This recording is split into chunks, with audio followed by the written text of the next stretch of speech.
sốc toàn tập, cuộc đời như chuyện cổ tích của tỷ phú trẻ Khang Minh. Ai có thể ngờ vị phó tổng giám đốc quyền lực, sở hữu khối tài sản cách xù này lại có gốc gác từ một đứa bé bị bỏ rơi ở cô nhi viện. Chuyện đời đẫm lệ xin hé lộ, sau 25 năm sống trong nhung lụa, Khang Minh, người tưởng chừng như là con trai độc nhất của chủ tịch tập đoàn Khang Thị, đã bắt đầu hành trình tìm về nơi chôn nhau cắt rốn. Và kịch tính đến nghẹt thở, người cha ruột đã từng dứt ruột gửi con vào trại mồ côi vì quá nghèo khổ lại đang sống cô độc, làm nghề nhặt ve chai ở một xóm nghèo hiu hắt. Liệu rằng, người cha khốn khổ có dám nhận lại đứa con trai đã trở thành tỷ phú? Hay ông sẽ lại một lần nữa chối bỏ, để con mình được sống trọn vẹn trong giàu sang? Hãy chuẩn bị khăn giấy, bức màn bí mật về chiếc vòng bạc khắc tên Minh Hải sẽ được vén lên. Đón xem câu chuyện cảm động nhất, kịch tính nhất, mẹ nghèo gặp lại con trai tỷ phú sau 20 năm xa cách. Tôi là Hải, năm nay đã ngoài 50, cái lưng còng đã quen với nắng mưa. Nhưng hơn 25 năm về trước, tôi chỉ là một thanh niên vừa mất vợ, ôm đứa con trai 3 tuổi tên Minh trong cơn bão tố của số phận. Căn nhà lá sập xệ nằm lọt thỏm giữa rừng cao su. Mỗi khi mưa xuống là nước dột tong tỏng như tiếng đòn roi quất vào lòng tôi. Đêm hôm ấy, bầu trời như trút hết nỗi thống khổ của nhân gian xuống nhân gian. Mưa giăng trắng xóa, gió hú như tiếng khóc than, còn thằng bé Minh, nó nằm lịm trên tay tôi, người nóng ran như hòn than. Minh ơi, con tỉnh dậy đi con. Cha ở đây với con mà, tôi lay gọi con, giọng khan đặc. Cái trán bé bỏng của nó bỏng rát, đôi môi khô hé mở gọi mẹ, một tiếng yếu ớt rồi lại lịm đi. Vợ tôi, cô ấy đã ra đi vì bạo bệnh 6 tháng trước, để lại tôi một thân một mình giữa cái nghèo và đứa con thơ dại. Cả nhà chỉ còn lại 3 lon gạo cuối cùng và 200.000 tiền bán được mớ củi khô. Tiền thuốc đã hết, tiền đưa con đi trạm xá, tôi cũng không còn một đồng. Tôi mặc vội chiếc áo mưa rách bươm, bế thốc Minh chạy ra khỏi nhà. Đôi chân trần dẫm lên bùn lạnh, đầu óc tôi quay cuồng. Trạm xá xã cách đây những 3 cây số, tôi không thể đi bộ kịp. Tôi chạy đến nhà ông trưởng thôn, gõ cửa trong tuyệt vọng. Ông trưởng thôn ơi, cứu con tôi với. Thằng Minh nó sốt cao quá rồi. Ánh đèn dầu hắt ra từ khe cửa sổ. Giọng ông trưởng thôn uể oải, xen lẫn sự khó chịu. Nửa đêm nửa hôm, anh Hải làm cái gì mà gào thét như thế? Còn anh sốt thì lo mà đưa đi trạm xá, gõ cửa nhà tôi làm gì? Tôi làm gì có thuốc tiên. Ông ơi, tôi hết tiền rồi. Xin ông cho tôi vay 50.000 thôi, sáng mai tôi đi làm mướn có tiền tôi trả liền. Cứu con tôi đi ông. Tôi nói gần như van lạy, nước mưa hòa với nước mắt mặn chát. Cánh cửa chỉ mở ra một khe nhỏ. Anh Hải à, anh nợ tôi từ năm ngoái rồi đấy. Anh hứa trả bao nhiêu lần rồi. Còn anh ốm, anh đi hỏi mấy nhà khác xem. Tôi cũng khó khăn lắm. Cánh cửa đóng sập lại. Tôi ôm con, đứng dưới mái hiên nhà ông trưởng thôn, lòng tan nát. Không ai giúp tôi cả. Tôi lại cất bước, chạy đến nhà bà Ba làm nghề cho vay nặng lãi. Bà ấy giàu nhất vùng, biết đâu có thể thương tình. Bà Ba ơi, mở cửa cho tôi xin vay tiền gấp. Bà Ba ló đầu ra, khuôn mặt sắc lạnh, ánh mắt chỉ nhìn vào đứa bé đang thoi thóp trên tay tôi như nhìn một món nợ. Vay à? Lấy gì mà trả?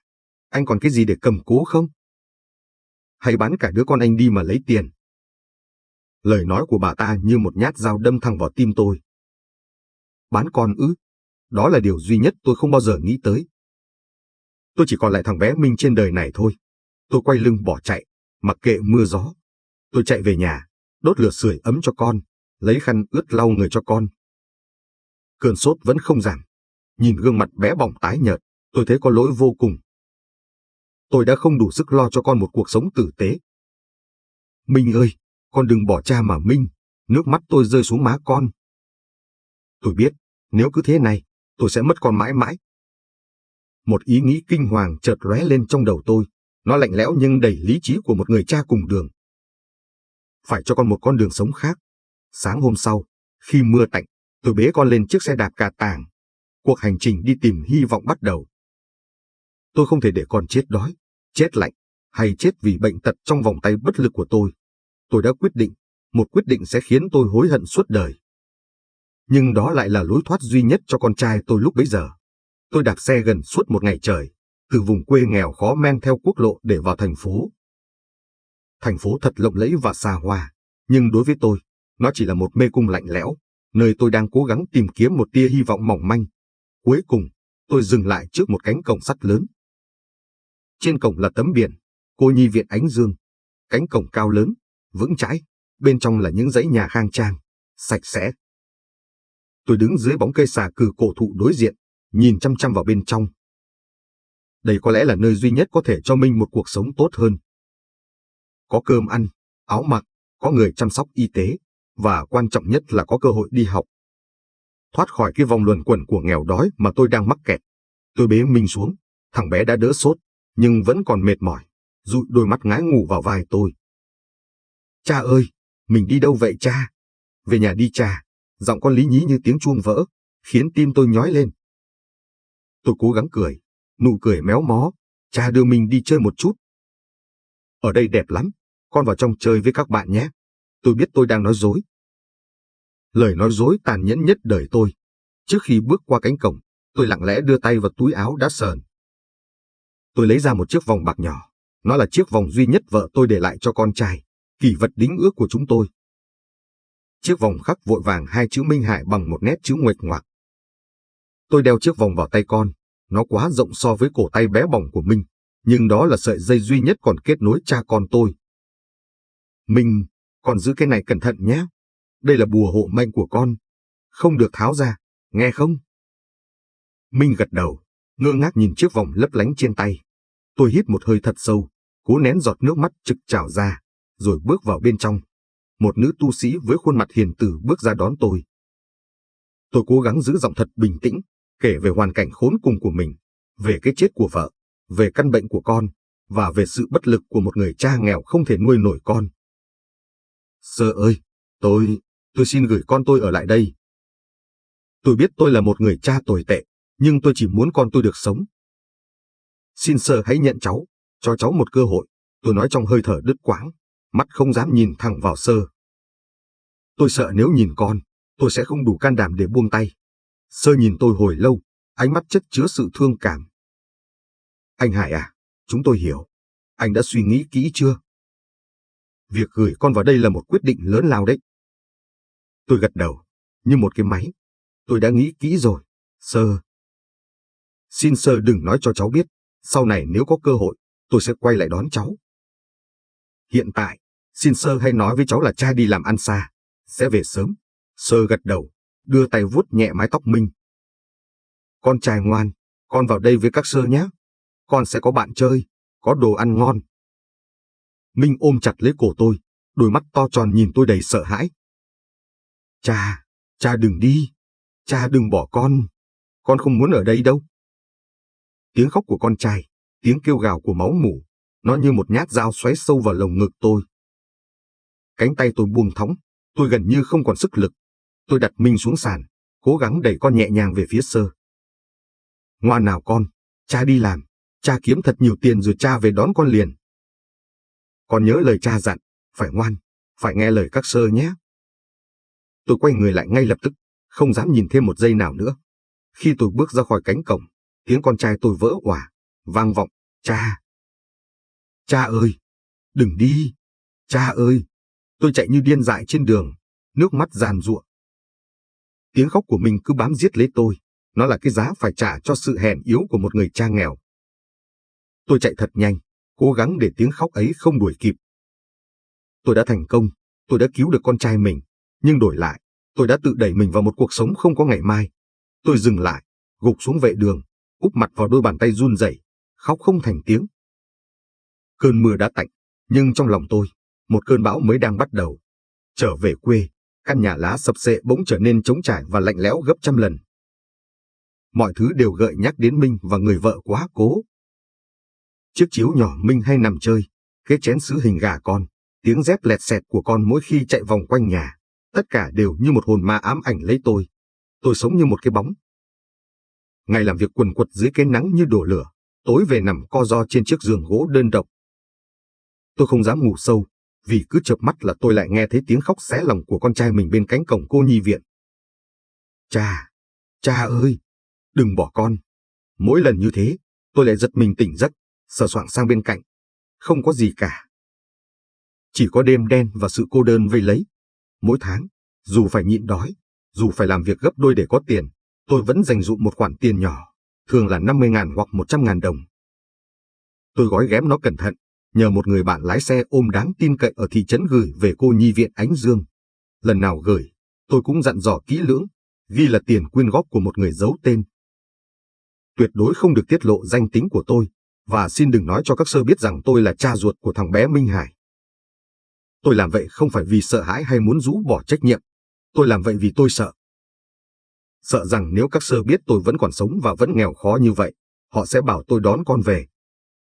Mà nếu đón về, thì chỉ là kéo con trở lại cái vực thẳm mà tôi đã cố gắng đẩy con ra xa. Tôi chỉ muốn con trai tôi được sống một cuộc đời vô tư. Không phải mang gánh nặng về một người cha nghèo rớt mồng tơi, một người cha đã bỏ rơi con. Cứ mỗi 6 tháng một lần, tôi lại lén lút đạp xe cả 100 cây số vào thành phố. Tôi không dám bước vào, chỉ đứng ở góc phố đối diện, nơi tôi đã dừng chân ngày nào. Tôi đứng dưới bóng cây xà cừ, nhìn trộm qua hàng rào sắt. Tôi thấy các sơ đang cho các bé ăn cơm trưa. Và tôi thấy Minh, thằng bé đã lớn hơn một chút, tóc cắt ngắn, trông sạch sẽ, khỏe mạnh hơn rất nhiều. Nó cười đùa với bạn bè, miệng luôn há to khi ăn. Nhìn thấy con được chăm sóc tốt, được ăn no, được cười vui vẻ, lòng tôi như được xoa dịu. Nỗi đau vẫn còn đó, nhưng sự yên tâm lớn hơn tất cả. Tôi đứng nhìn đến khi Minh vào lớp học, cánh cổng đóng lại. Rồi tôi lại lặng lẽ quay về. Những chuyến đi thăm con bí mật đó là nguồn sống, là liều thuốc an thần duy nhất của tôi. Nó là lý do để tôi tiếp tục còng lưng làm việc, để tôi có thể tiếp tục gửi tiền, để tôi biết rằng, dù cách xa về mặt địa lý, tôi vẫn đang làm tròn bổn phận của một người cha theo cách của riêng mình. Một hôm, tôi đứng ở xa, nhìn thấy một chiếc ô tô đen bóng, sang trọng đậu trước cổng cô nhi viện. Một cặp vợ chồng ăn mặc lịch sự, quý phái bước vào. Tim tôi bỗng đập liên hồi. Tôi nán lại xem. Họ bước ra. Và đi bên cạnh họ là Minh. Thằng bé nhìn họ bằng ánh mắt đầy tò mò, và họ mỉm cười, đưa tay xoa đầu nó rất ân cần. Tôi thấy rõ ràng, đó không phải là một chuyến thăm bình thường. Đó là giây phút định mệnh. Minh sẽ được một gia đình giàu có nhận nuôi. Lúc ấy, tôi không biết nên khóc hay nên cười. Khóc vì đứa con trai bé bỏng sắp quên mất cha ruột mình, nhưng lại cười vì một cánh cửa mới đã mở ra cho con, một cánh cửa hoàn toàn bằng vàng mà cả đời tôi cũng không thể chạm tới. Thôi, vậy là tốt rồi. Minh ơi, tôi thì thầm, siết chặt tay lái. Con hãy sống tốt nhé. Cha sẽ luôn dõi theo con, từ một nơi thật xa. 10 năm trôi qua, tôi vẫn là ông Hải gầy gò, khắc khổ, sống bằng nghề làm thuê cuốc mướn. 5 tháng và công việc nặng nhọc đã bào mòn sức khỏe của tôi. Những cơn ho khan bắt đầu xuất hiện, kéo dài và dữ dội hơn, đặc biệt là vào những đêm trời lạnh. Bác sĩ ở trạm xá nói tôi bị lao phổi nhẹ, cần phải nghỉ ngơi và uống thuốc, nhưng nghỉ ngơi thì lấy gì mà sống. Tiền thuốc men đã lấy đi gần hết số tiền tôi dành dụm để gửi cho cô nhi viện. Tôi biết, từ khi Minh được gia đình giàu có nhận nuôi, con tôi không còn cần những đồng tiền lẻ mọn của tôi nữa. Thế nhưng, tôi vẫn không thể ngừng gửi tiền. Số tiền đó, tôi đổi tên thành tiền quyên góp cho các cháu nhỏ tại cô nhi viện. Nơi đó đã cứu sống con trai tôi, đã cho con tôi một cơ hội thứ hai. Dù Minh đã đi, nhưng những đứa trẻ khác thì sao? Chúng vẫn đang ở đó, vẫn cần một mái ấm, cần những bữa ăn no. Tôi nghĩ, nếu tôi không còn nữa, ai sẽ gửi tiền cho các cháu? Bệnh tình ngày càng nặng, tôi biết mình không còn sống được bao lâu. Tôi không thể làm việc nặng được nữa. Mọi gánh nặng dồn lên đôi vai đã còng của tôi. Tôi còn lại một thứ duy nhất có giá trị, mảnh đất nhỏ ven suối, là nơi vợ chồng tôi từng mơ ước xây một căn nhà kiên cố. Đó là kỷ vật cuối cùng của gia đình tôi. Tôi quyết định bán nó. Tôi tìm đến ông trưởng thôn, người từng từ chối giúp tôi năm xưa. Ông ta nhìn tôi bằng ánh mắt thương hại. Anh Hải, anh bán đất làm gì? Không để lại chút hương hỏa cho mình sao? Tôi không cần nữa. Ông ạ, tôi ho khụ khụ, cố gắng nói rành mạch. Tôi muốn bán nó. Tiền bán đất, tôi nhờ ông làm giấy tờ, gửi toàn bộ về cô nhi viện Ánh Dương, dưới tên tôi, Hải, quyên góp cho việc xây sửa khu nhà ở cho các cháu. Ông trưởng thôn ngạc nhiên tột độ. Cái gì? Anh bán cả mảnh đất để cho trẻ mồ côi à? Anh có nhầm không? Anh lấy tiền đâu mà chữa bệnh? Tôi không nhầm đâu, ông. Cái đất đó, nó là nơi con tôi được cứu. Tôi coi đó là một lời tri ân. Ông ạ, tôi Tôi muốn làm một việc tốt cuối cùng trước khi nhắm mắt. Ông trưởng thôn nhìn tôi với ánh mắt khác hẳn. Có lẽ, lần đầu tiên ông thấy được sự bao dung và lòng tốt trong con người tôi, một lòng tốt vượt lên trên cả sự sống còn của bản thân. Thủ tục bán đất diễn ra rất nhanh chóng. Mảnh đất cằn cỗi đó cũng chỉ bán được một số tiền ít ỏi. Tôi cầm tập tiền dày cộp trên tay, đó là tất cả tài sản, là cả cuộc đời tích góp của tôi. Nhưng tôi không cảm thấy tiếc nuối. Tôi thấy nhẹ nhõm. Tôi đến bưu điện, nhờ người gửi toàn bộ số tiền đó kèm theo một bức thư tay ngắn ngủi, không ký tên, kính gửi cô nhi viện Ánh Dương. Số tiền này tôi xin quyên góp cho việc xây sửa, nâng cấp cơ sở vật chất, để các cháu có một mái nhà khang trang hơn. Xin Chúa phù hộ cho các sơ và các cháu. Kính mến. Tôi không dám để tên Minh, sợ làm ảnh hưởng đến cuộc sống mới của con. Tôi chỉ biết, mình đang sống hạnh phúc trong một gia đình giàu có, được ăn học đàng hoàng. Đó là điều tôi mong muốn. Khi gửi xong số tiền cuối cùng đó, tôi trở về căn nhà tranh vách đất đã trống rỗng.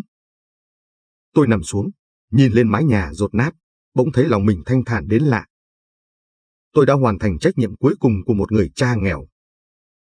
Tôi không cho con được tiền bạc, không cho con được sung sướng, nhưng tôi đã cho con một con đường. Và tôi đã tri ân nơi đã bảo vệ con tôi, dù sắp phải ra đi. Tôi ra đi với tư cách là một người cha thanh thản, không còn vướng bận. Tôi nhắm mắt, và trong tâm trí tôi hiện lên nụ cười hồn nhiên của thằng bé Minh 3 tuổi. Nụ cười đó là tất cả những gì tôi cần. Trong khi tôi lủi thủi sống qua ngày ở chốn quê xa, thì ở thành phố, Minh đã có một cuộc đời hoàn toàn mới. Minh được nhận nuôi bởi gia đình ông bà Khang, chủ tịch một tập đoàn xây dựng lớn. Họ là những người tốt bụng, giàu có nhưng hiếm muộn con cái. Họ đặt lại tên cho con tôi là Khang Minh, nhưng vẫn giữ lại chữ Minh mà tôi đã đặt. Mình lớn lên trong nhung lụa, được học ở những trường quốc tế tốt nhất, được chăm sóc bằng tình yêu thương vô bờ bến của cha mẹ nuôi. Căn bệnh năm xưa không còn là mối đe dọa, thay vào đó là một cậu bé Khang Minh thông minh, lanh lợi, luôn đứng đầu các kỳ thi. Cha mẹ nuôi yêu thương Minh thật lòng, họ không bao giờ giấu giếm thân phận của con. Họ kể rằng con được nhận nuôi từ cô nhi viện Ánh Dương, rằng cha mẹ ruột con vì quá nghèo khổ nên mới phải gửi con đi. Minh, con đừng bao giờ oán hận cha mẹ ruột. Mẹ nuôi Minh, bà Loan, thường ôm Minh vào lòng mà nói. Họ đã hy sinh cả cuộc đời họ để cho con có cơ hội sống sót. Họ là những người cha mẹ vĩ đại.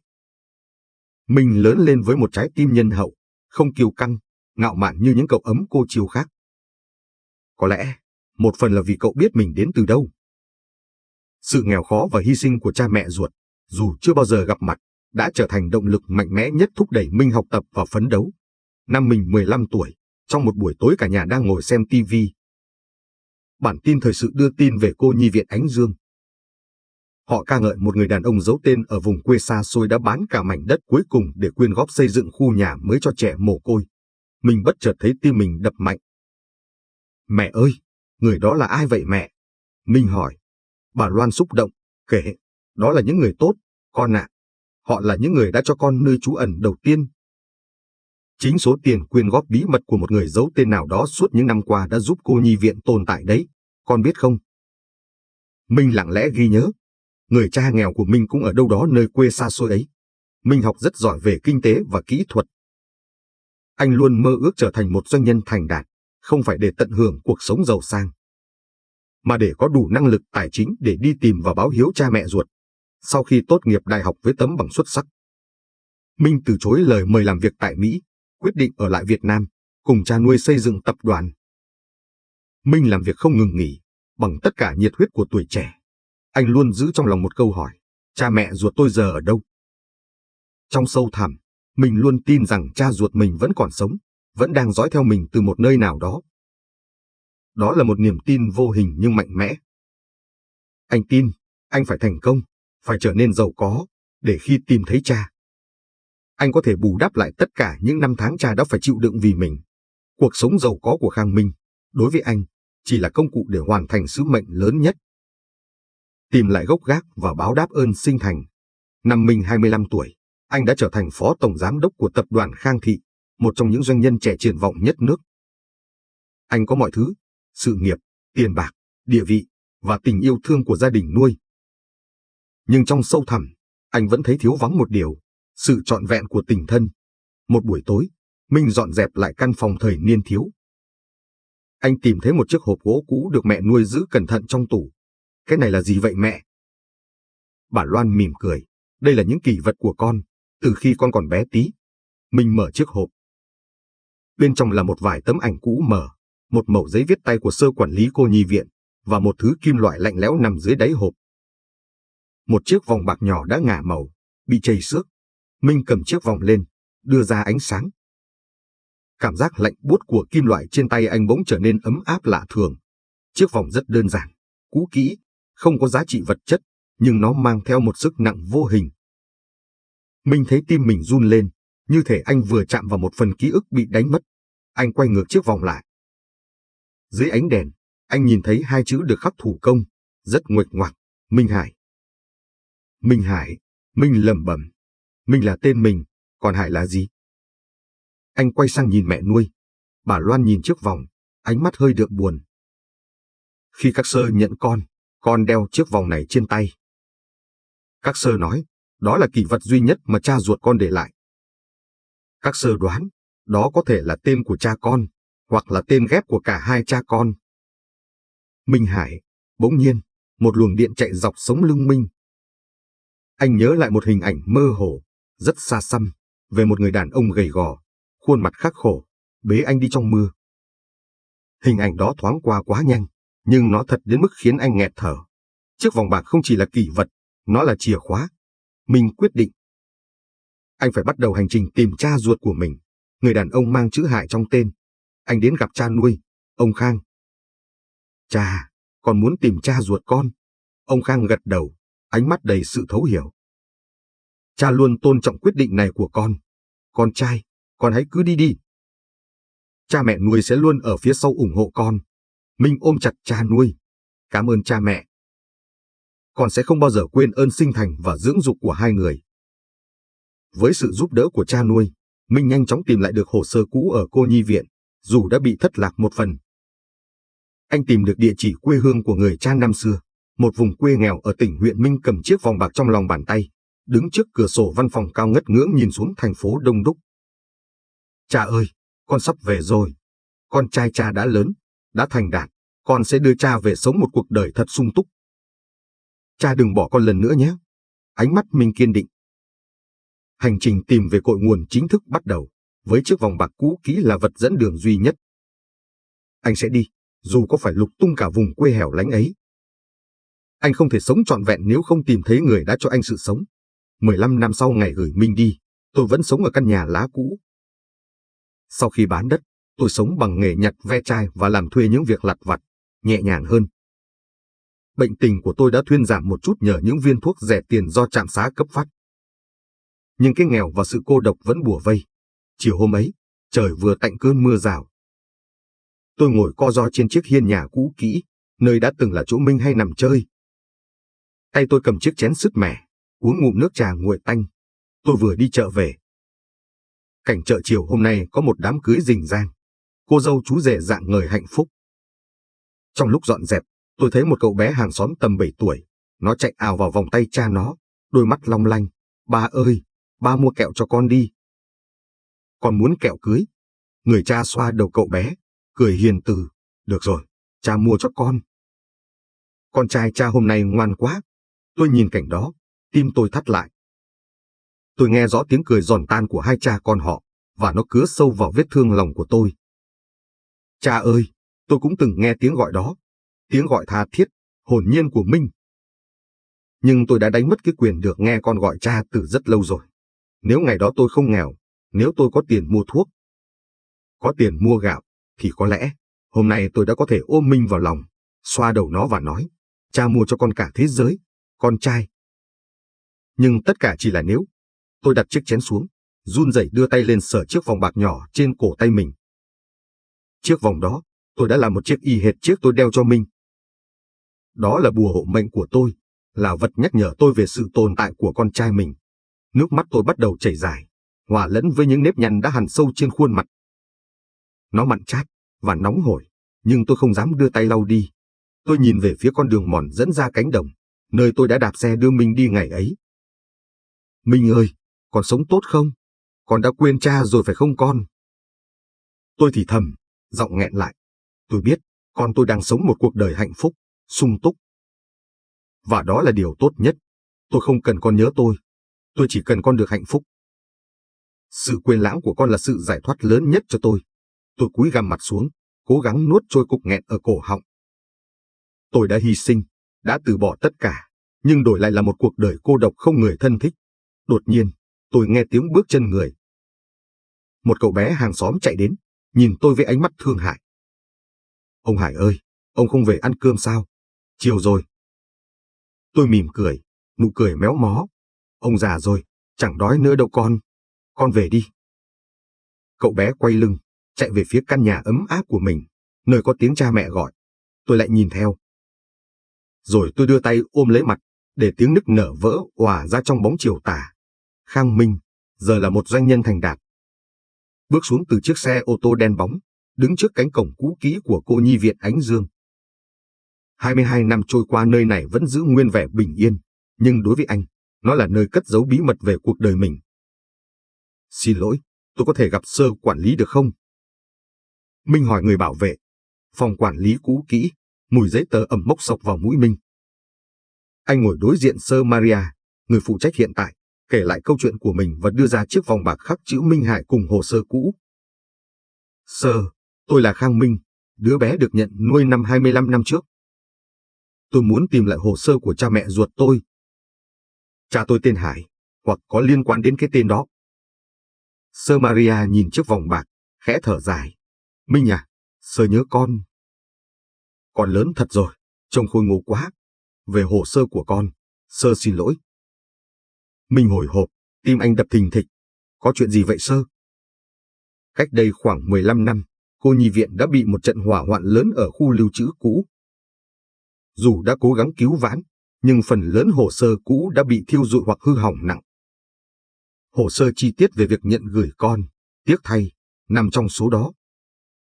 Nghe câu trả lời, Minh như bị dội một gáo nước lạnh. 10 năm phấn đấu, bao nhiêu hy vọng chỉ gói gọn trong vài tập giấy tờ đã thành cho bụi. Không thể nào, Minh đưa tay day trán. Sơ có thể nhớ bất kỳ chi tiết nào không? Về cha tôi, ông ấy tên Hải, ông ấy đến từ đâu? Hoặc bất kỳ địa chỉ nào. Sơ Maria lục lọi trong một cuốn sổ ghi chép cũ, đôi mắt nhăn nheo cố gắng nhìn rõ từng nét chữ đã mở. Trong sổ này chỉ ghi vắn tắt, tên người gửi là Nguyễn Văn Hải, đến từ một xã thuộc tỉnh huyện và có một dòng ghi chú, cha gửi con trong tình trạng nguy cấp, không có tiền thuốc thang. Người cha xin được giữ bí mật thân phận, sẽ quay lại đón. Minh nuốt khan. Nguyễn Văn Hải, tỉnh hát đó là manh mối duy nhất tôi có. Nhưng địa chỉ cụ thể thì sao? Sơ lắc đầu. Không còn ghi lại nữa con ạ. Hồ sơ gốc bị cháy rồi. Nhưng con đừng tuyệt vọng. Sơ có thể dẫn con đi gặp sơ An. Sơ ấy là người quản lý từ thời con mới vào. Có lẽ sơ ấy nhớ được điều gì đó. Minh đứng dậy, cảm giác thất vọng nặng nề bao trùm. Anh nhìn xung quanh cô nhi viện, cố gắng tìm kiếm một hình ảnh quen thuộc nào đó trong trí nhớ thơ ấu. Không có gì cả, chỉ còn lại sự trống rỗng. Cảm ơn sơ, tôi phải tìm được cha tôi. Ra khỏi phòng, Minh cầm chặt chiếc vòng bạc trong túi áo. Dấu vết đã mất, nhưng câu chuyện vẫn còn. Anh phải tìm sơ An. Tỉnh huyện rộng lớn, nhưng ít nhất, anh đã có một cái tên và một địa danh. Minh nhìn lại cánh cổng, nơi anh đã khóc gọi cha lần cuối cùng. Giờ đây, anh sẽ phải mạnh mẽ hơn, kiên trì hơn để bù đắp cho những giọt nước mắt và sự hy sinh năm xưa của cha. Sơ An. Người quản lý cũ, giờ đã ngoài 70 tuổi, sống trong một khu dưỡng lão yên tĩnh gần ngoại ô thành phố. Mình lái xe đến đó, mang theo một giỏ trái cây và những đóa hoa tươi. Sơ An có trí nhớ vẫn còn minh mẫn. Bà đón Minh bằng ánh mắt dịu dàng, trìu mến như một người bà lâu ngày gặp lại cháu. Minh à, con đây rồi. Sơ nghe nói con thành đạt lắm. Tạ ơn Chúa. Minh nắm lấy tay Sơ An, cảm thấy sự ấm áp của người đã chăm sóc mình. Sơ, con muốn hỏi về cha ruột con. Con biết Sơ là người trực tiếp nhận con năm đó. Sơ An nhìn xa xăm, rồi khẽ gật đầu. Sơ nhớ. Sơ nhớ như in buổi chiều hôm đó, mưa lớn lắm. Sơ bắt đầu kể, giọng chậm rãi, buồn bã. Cha con tên Hải, một người đàn ông gầy gò, quần áo rách nát, người bê bết bùn đất. Ông ấy ôm con sốt cao lắm, cứ gọi mẹ ơi. Suốt buổi hôm ấy, ông ấy không dám nhìn vào mắt Sơ. Khi đặt con xuống, tay ông ấy run lẩy bẩy. Mình nuốt nước bọt. Ông ấy nói gì? Sơ, ông ấy có vẻ yêu thương con không? Yêu thương chứ, con trai. Sơ đã làm việc ở đây cả đời, Sơ biết. Ánh mắt của người cha đó chất chứa nỗi đau xé lòng. Ông ấy cứ lặp đi lặp lại, xin Sơ hãy cứu con tôi, xin Sơ hãy cho nó một cơ hội sống. Tôi không muốn nó chết đói, chết bệnh trong tay tôi. Sơ An ngừng lại, lau nước mắt.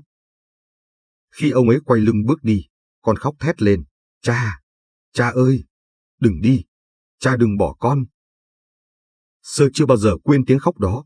Minh ạ, Sơ đã nhìn ra ngoài cửa sổ, thấy ông ấy chạy điên cuồng dưới mưa, rồi gục xuống vệ đường, úp mặt vào tay khóc không thành tiếng. Minh nghe đến đây, nước mắt anh đã lăn dài. 25 năm, và anh mới biết được sự thật khủng khiếp về khoảnh khắc chia ly đó. Cha anh không phải là người vô tâm, cha anh là người đang chịu đựng nỗi đau tột cùng. Sơ, ông ấy có bao giờ quay lại không? Minh hỏi, giọng run rẩy. Ông ấy không bao giờ bước vào, Sơ An nói khẽ. Nhưng, ông ấy là người đã gửi tiền quyên góp suốt bao nhiêu năm đó, con biết không? Cứ mỗi tháng, vài chục, rồi vài trăm ngàn, dưới cái tên người giấu tên. Chính là ông ấy còn sống. Mình siết chặt nắm tay. Phải, con trai. Sau này, khi con được nhận nuôi, số tiền vẫn gửi đều đặn. Rồi 10 năm sau, khi con đã lớn, cô nhi viện nhận được một khoản quyên góp lớn nhất từ trước đến nay, đủ để chúng ta xây khu nhà mới, sau trận hỏa hoạn. Chính là số tiền bán đất của người đàn ông giấu tên đó. Sơ biết đó là cha con, Minh. Chỉ có cha ruột con mới có thể hy sinh tất cả như vậy. Sơ An nhìn thẳng vào Minh, ánh mắt đầy hy vọng. Minh à, người cha đó, ông ấy không muốn con biết sự thật để con không phải chịu áp lực của một đứa con nhà nghèo. Ông ấy muốn con sống cuộc đời mới trọn vẹn. Hãy đi tìm ông ấy, con trai. Ông ấy là một người cha vĩ đại. Minh quỳ xuống bên Sơ An, nước mắt anh rơi lã chã. Tất cả những hiểu lầm đã tan biến. Cha anh không hề bỏ rơi anh. Cha anh đã dùng cả cuộc đời để dõi theo và bảo vệ anh từ xa. Anh biết mình phải đi đâu. Về tỉnh huyện, Minh sắp xếp công việc, bay về tỉnh Hát, rồi thuê xe đi thẳng đến xã nghèo mà Sơ An đã nhắc tới. Cảnh vật ở đây hoàn toàn trái ngược với cuộc sống mà Minh đang có. Nhà cửa sập xệ, đường xá đất đá lởm chởm, mùi bùn đất và rơm rạ khô khốc. Anh cảm thấy một sự gắn kết kỳ lạ với nơi này, một sự gắn kết của máu mủ. Minh dừng xe ở chợ xã, bước xuống, chiếc áo vest sang trọng của anh lạc lõng giữa những người dân mặc đồ lao động cũ kỹ.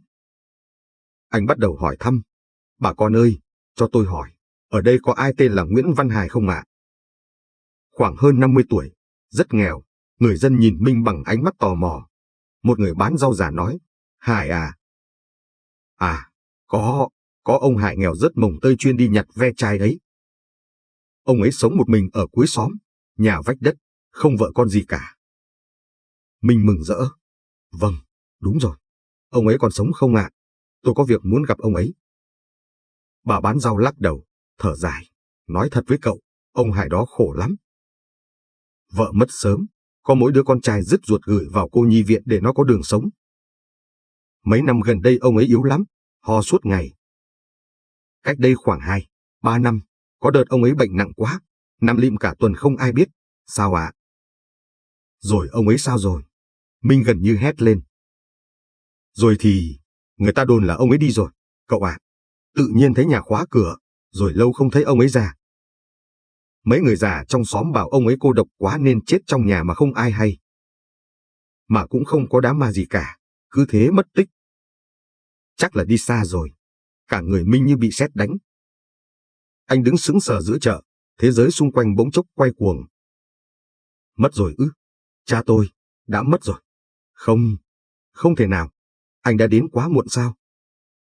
Anh đã thành công, đã giàu có, đã sẵn sàng báo hiếu, nhưng Chúa lại cướp mất cha anh vào giây phút cuối cùng. Anh hỏi tiếp một người đàn ông trung niên. Người này xác nhận, ông Hải nghèo khổ lắm, sống thui thủi một mình. Bán cả mảnh đất cuối cùng để cho trẻ mồ côi. Người ta đồn là ông ấy chết vì bệnh tật và đói nghèo, rồi được người quen đưa đi chôn cất ở xa. Giờ nhà ông ấy bỏ hoang rồi. Mình run rẩy đến mức không đứng vững.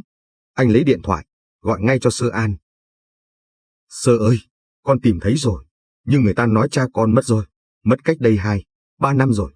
Giọng anh nghẹn lại. Sơ An lặng thinh một lúc lâu, rồi nói nhỏ. Minh à, con cứ bình tĩnh. Cha con là người thiện lương, không dễ gì ra đi đâu. Có thể đó chỉ là lời đồn thôi. Con cứ thử tìm đến căn nhà cũ của ông ấy xem sao. Biết đâu còn manh mối gì đó. Minh dập máy, cảm thấy trái tim như bị bóp nghẹt. Anh phải đi tìm. Anh phải xác nhận. Nếu cha anh đã mất, anh ít nhất cũng phải biết nơi chôn cất để thắp cho người một nén nhang báo hiếu muộn màng. Anh quay lại xe, khuôn mặt đẫm nước mắt. Chiếc vòng bạc trong túi áo bỗng nặng trĩu. Mình lái xe ra khỏi khu chợ, đi theo con đường mòn mà người dân chỉ. Anh đang chìm trong tuyệt vọng, đầu óc quay cuồng với nỗi đau mất mát.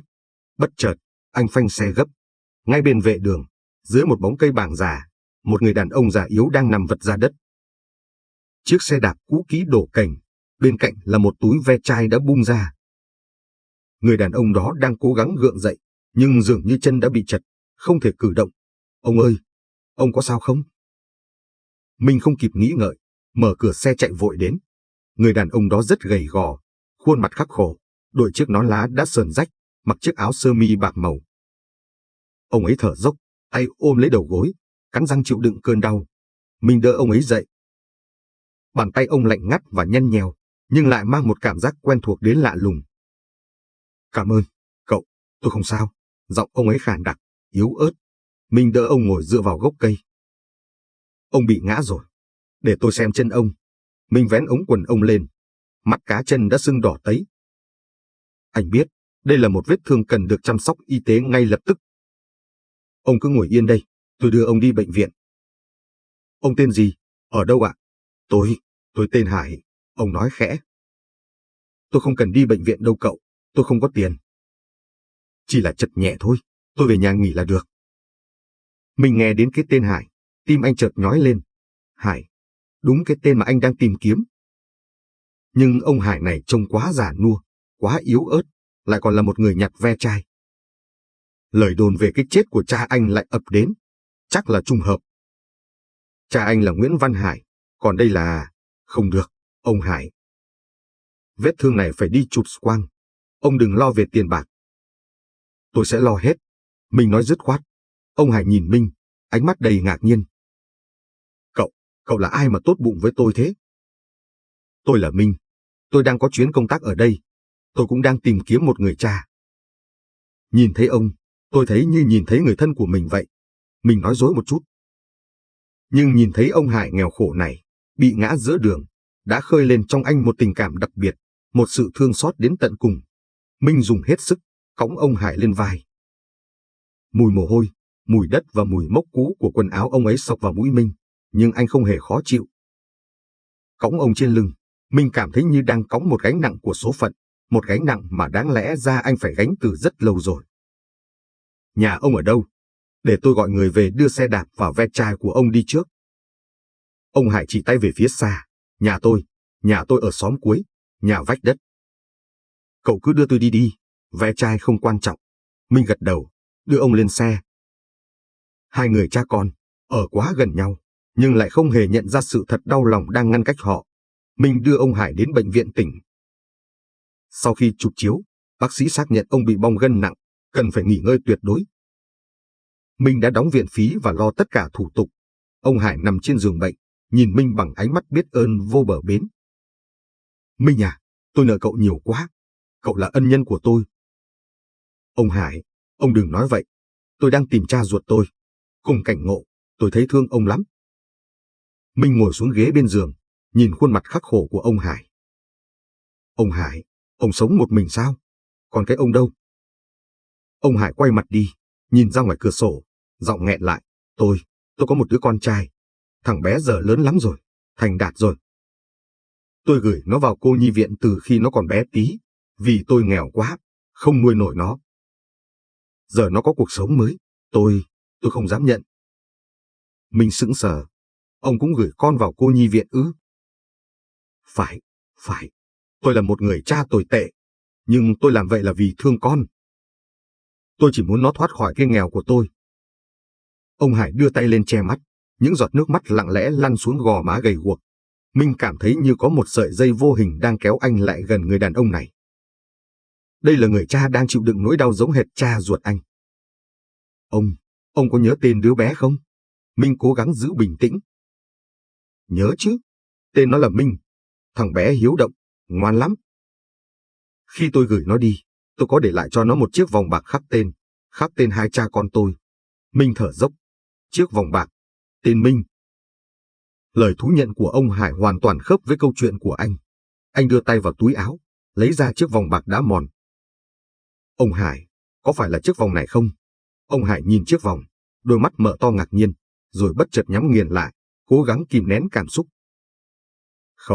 Không phải đâu, cậu Minh, chắc chỉ là trùng hợp thôi. Chiếc vòng của con tôi, nó phải đẹp hơn, sáng hơn, ông Hải đã cố gắng nói dối. Ông nhận ra chiếc vòng, nhận ra con trai mình. Anh Khang Minh thành đạt, giàu có này, chính là đứa bé Minh của ông năm xưa. Nhưng ông không thể nói ra sự thật. Ông là người Nhật ve chai, một kẻ bệnh tật sắp chết. Ông không thể kéo con trai mình về với cái khổ này được. Minh thấy sự dao động trong mắt ông Hải. Anh tin rằng ông chính là người cha mà anh đang tìm. Nhưng tại sao ông lại chối? Mình quyết định không ép buộc ông. Ông Hải, ông cần người chăm sóc. Tôi không thể bỏ ông lại được. Tôi sẽ đưa ông về nhà tôi ở thành phố để dưỡng bệnh.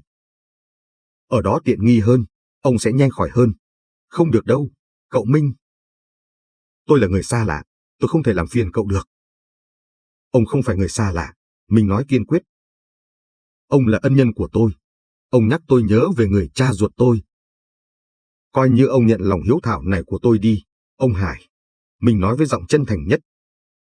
Anh muốn chăm sóc ông, muốn bù đắp những tháng ngày cô đơn khốn khổ của ông, dù ông có là cha ruột anh hay không. Cuối cùng, ông Hải đồng ý. Cảm ơn cậu, Minh. Cậu thật sự là một người tốt, ông Hải nói, nước mắt lưng tròng. Ông biết đây là cơ hội cuối cùng để ông được ở gần con trai mình, dù chỉ là với tư cách của một người xa lạ. Minh đưa ông Hải về biệt thự sang trọng của mình ở thành phố. Dù cha mẹ nuôi có chút ngạc nhiên, nhưng khi nghe câu chuyện của Minh, họ hoàn toàn ủng hộ việc anh chăm sóc ông Hải như một cách báo đáp ân nhân. Minh thuê một người giúp việc để tiện chăm sóc ông Hải. Nhưng anh vẫn dành thời gian mỗi tối để vào thăm nom, trò chuyện. Ông Hải sống trong căn phòng tiện nghi, sạch sẽ. Ông cảm thấy như đang sống trong một giấc mơ quá xa xỉ so với cuộc đời nhặt ve chai của ông. Ông nhìn Minh, nhìn con trai mình đã lớn, đã thành đạt, trái tim ông vừa tự hào, vừa đau xót. Minh hay kể cho ông nghe về cuộc sống của mình, về công việc, về ước mơ tìm cha mẹ ruột. Ông Hải này, tôi đã trở thành phó tổng giám đốc rồi. Tôi kiếm được rất nhiều tiền. Tôi chỉ muốn tìm được cha tôi, đưa ông ấy về đây, để ông ấy không phải chịu khổ nữa. Ông Hải mỉm cười, ánh mắt buồn rười rượi. Cha con, ông ấy chắc sẽ tự hào về con lắm, Minh. Nhưng ông ấy lại chối không nhận tôi, Minh nói, giọng buồn bã. Cha con, ông ấy có nỗi khổ riêng. Có lẽ ông ấy nghĩ, ông ấy quá nghèo, sẽ làm con xấu hổ. Sao tôi có thể xấu hổ được, ông Hải? Tôi biết ơn ông ấy vô cùng. Tôi chỉ mong ông ấy đừng bệnh tật, đừng cô đơn là đủ. Nghe con nói, ông Hải nghẹn lời. Ông thấy rõ sự hiếu thảo và tình yêu thương vô bờ bến của Minh dành cho cha ruột mình. Một buổi chiều, Minh đang họp ở công ty. Ông Hải đi lại trong phòng, chân đã đỡ đau hơn. Ông tò mò, mở ngăn kéo tủ đầu giường của Minh. Bên trong, không có gì ngoài một chiếc hộp gỗ nhỏ. Ông mở hộp, và ông thấy nó, chiếc vòng bạc nhỏ, khắc hai chữ Minh Hải. Chiếc vòng mà ông đã cố gắng chối bỏ, giờ nằm lấp lánh trong hộp. Chiếc vòng đó, cũ kỹ hơn chiếc vòng ông đang đeo trên tay rất nhiều. Ông run rẩy cầm chiếc vòng lên, cảm nhận sự lạnh lẽo của kim loại, nhưng lại thấy ấm áp đến tận cùng. Minh Hải, ông lẩm bẩm. Ông đã cố gắng giả vờ không nhận ra nó ở bệnh viện, vì sợ bại lộ thân phận. Nhưng giờ đây, trong phòng con trai, nhìn thấy nó, tất cả lý trí của ông sụp đổ. Ông chợt nhớ ra, hồi còn bé, Minh hay bị lạnh chân, ông hay xoa chân cho con. Và ở bệnh viện, khi Minh giúp ông tháo giày, Minh đã chạm vào chiếc sẹo dài ở mắt cá chân của ông. Di chứng của một lần tai nạn khi đi làm thuê. Ông nhìn xuống chân mình, chiếc sẹo vẫn còn đó. Ông Hải bật khóc nức nở. Ông không còn là ông Hải nhặt ve chai nữa. Ông là người cha. Người cha đã bỏ rơi con. Người cha đã chối bỏ con. Người cha đang sắp ra đi. Nước mắt ông rơi xuống chiếc vòng bạc. Con ơi! Là cha! Cha xin lỗi con! Cha xin lỗi con! Ông gục mặt xuống, nấc lên từng tiếng đau đớn. Tiếng khóc của ông không phải là tiếng khóc của sự yếu đuối, mà là tiếng khóc của tình phụ tử vỡ òa sau 25 năm kìm nén. Ông đã nhận ra con trai mình. Và ông biết, đã đến lúc phải nói ra sự thật. Ông vẫy lấy cây bút và mảnh giấy trong ngăn kéo. Ông không đủ can đảm để đối diện trực tiếp với con, nhưng ông phải để lại một lời thú tội. Tay ông Hải run lẩy bẩy khi đặt chiếc vòng bạc trở lại vào hộp. Ông không muốn nó bị ướt bởi những giọt nước mắt đầy tội lỗi của mình. Ông nhặt lấy cây bút, đặt lên tờ giấy trắng tinh của công ty Khang Minh. Ông biết, ông không còn nhiều thời gian.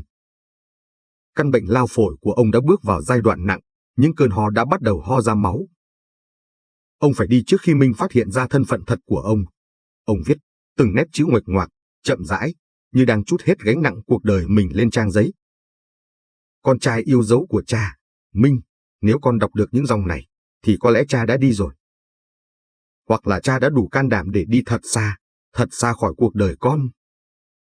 Cha là Hải, người cha ruột nghèo khổ mà con đã cố công tìm kiếm suốt bấy lâu nay. Ông dừng lại, lau những giọt nước mắt đã nhòe đi nét chữ. Ngày cha gửi con vào cô nhi viện, đó không phải là sự chối bỏ, mà là sự hy sinh tột cùng của một người cha bất lực. Cha không có tiền mua thuốc, không có gạo nuôi con. Cha thà chịu nỗi đau chia ly suốt đời, còn hơn nhìn con chết dần chết mòn trong vòng tay mình. Ông kể chi tiết về cơn sốt đêm mưa, về lời từ chối của ông trưởng thôn, về những lần lén lút đứng nhìn con từ xa, về việc bán mảnh đất cuối cùng để tri ân cô nhi viện, nơi đã cứu sống con trai ông. Chiếc vòng bạc Minh Hải còn giữ, đó là lời thề của cha. Cha chưa bao giờ quên con. Mọi đồng tiền quyên góp giấu tên đều là tiền mồ hôi nước mắt cha dành dụm để bảo vệ nơi đã che chở cho con. Minh à, cha xin lỗi. Cha đã nhận ra con ngay từ bệnh viện.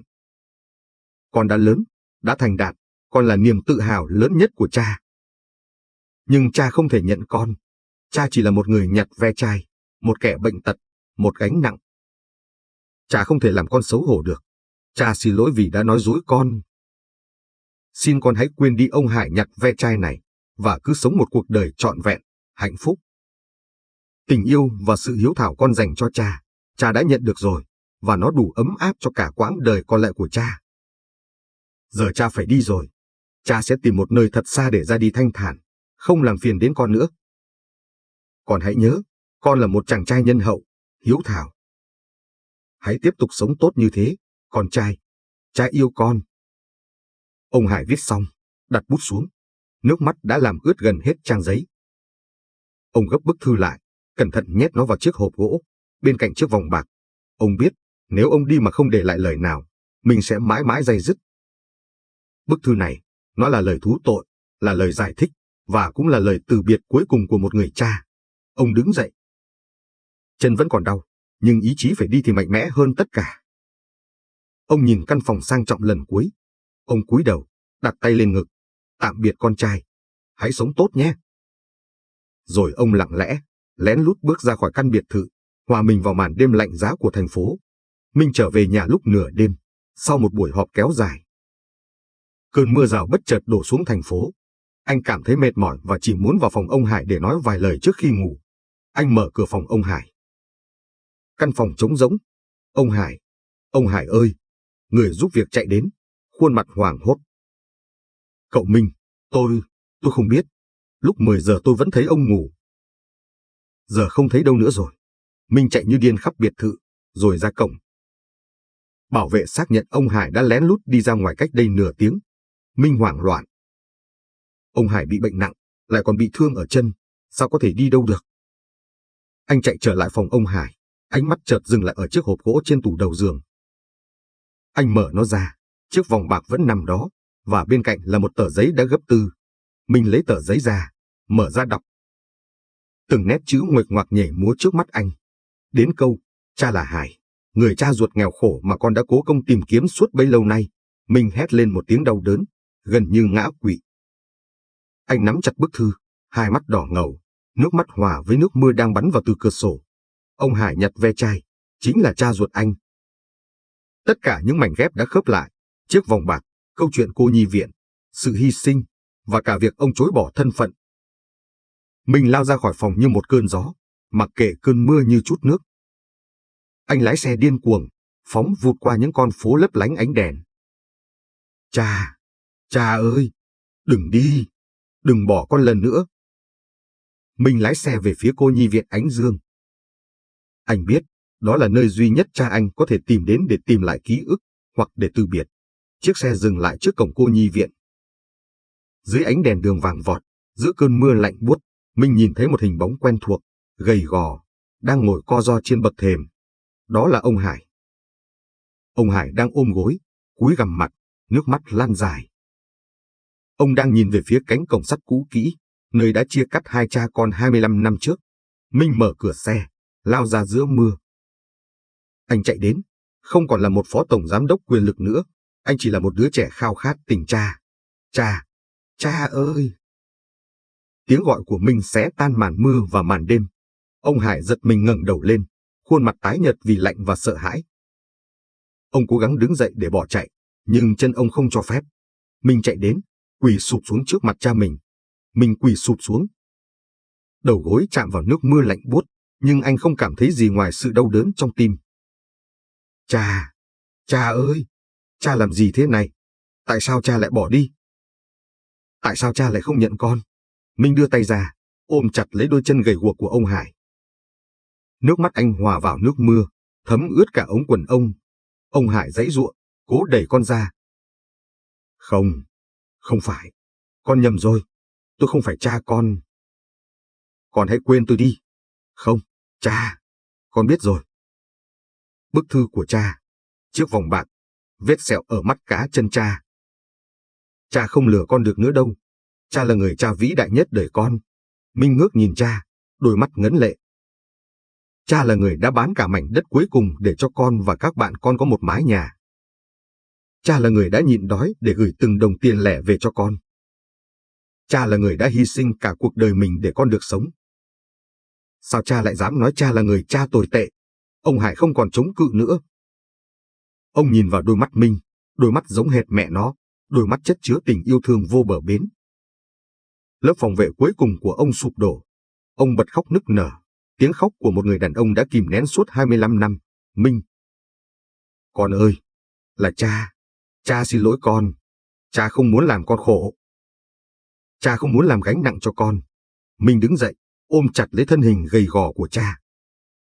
Hai cha con ôm nhau giữa cơn mưa tầm tã, tiếng khóc của họ như tiếng chuông báo hiệu sự đoàn tụ. Tiếng khóc đầy đau đớn, nhưng cũng đầy yêu thương. Không, cha!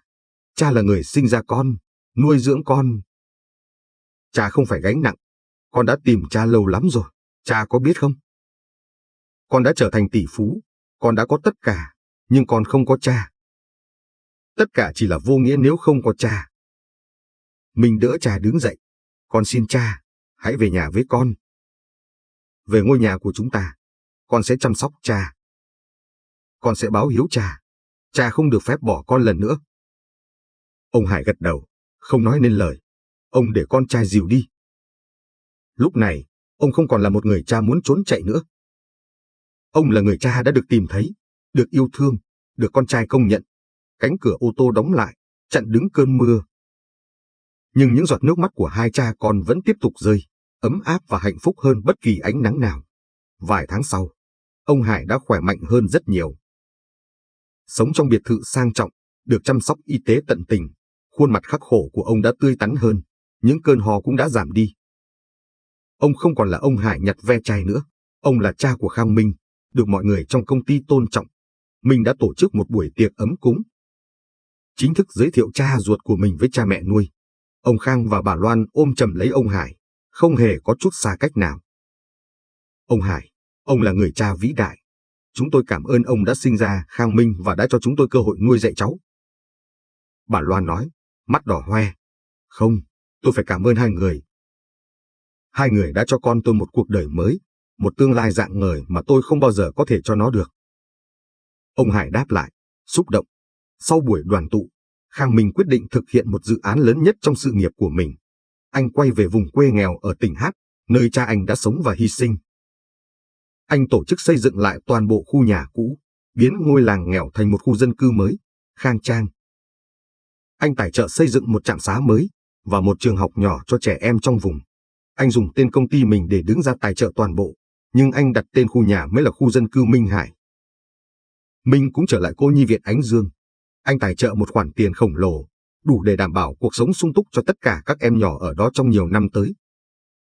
Anh xây thêm một khu thư viện lớn và đặt tên nó là Thư viện Tri Ân. Cha à, đây là cách con báo hiếu cha. Con không chỉ báo hiếu cho riêng cha, mà còn báo hiếu cho tất cả những người đã từng nghèo khổ, đã từng hy sinh vì con cái, giống như cha. Minh nói với cha.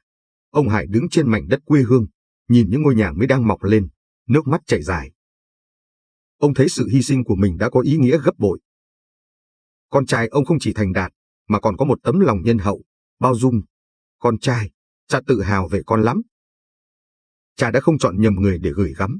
Ông nắm chặt tay Minh, ánh mắt đầy mãn nguyện. 1 năm sau ngày đoàn tụ, ông Hải không còn bận tâm đến danh phận nghèo giàu. Ông sống một cuộc đời an yên, hạnh phúc trong căn nhà mới do con trai xây tặng, ngay trong khuôn viên biệt thự, có vườn cây nhỏ để ông chăm sóc.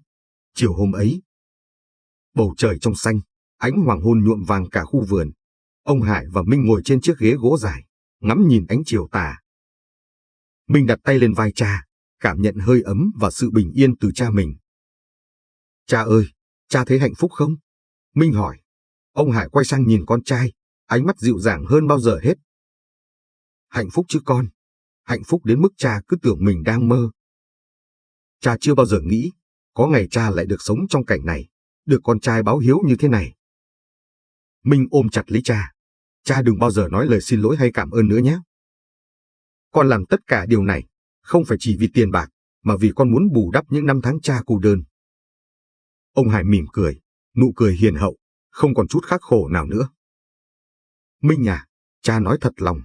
Hạnh phúc của cha không phải là ngôi nhà này, không phải là tiền bạc.